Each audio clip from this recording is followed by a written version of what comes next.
In this guide, we're going over how to fix College Football 27 not launching or just it won't launch on PC.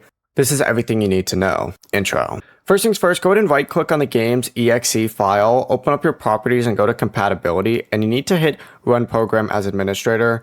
You can also disable full screen optimizations and also set the hide DPI override to application. Those are not usually needed. You could just run it as an administrator. It should work. If that didn't work though, that's when you're going to want to try those, and also go ahead and run the EA anti-cheat launcher as an administrator. If that also doesn't work, open up the install folder and repair or reinstall EA anti-cheat. Try also restarting the game's settings and renaming its settings folder and adding either DX11 or -DX12 to the Steam launcher options.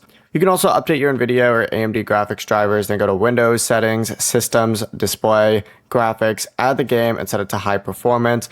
And then if you have any different like virtual controller softwares like Auto Hotkey or really anything like those daemon tools, go ahead and just disable it completely. And then update Windows and disconnect any unnecessary devices and run Steam or the EA app as administrator as well. If none of that works, you need to just go ahead and uninstall the game and then reinstall it and you'll be good to go. Before you leave this guide, make sure to like the video and subscribe to the channel with all notifications on. It really does help the channel and it lets us know that you want more content like this. We'd greatly appreciate it. If at any point throughout this guide you did have any questions, once again, ask them down in the comment section below and we can help you out further. I'm going to be doing my best to reply to every single comment down there. Have a great rest of your day though.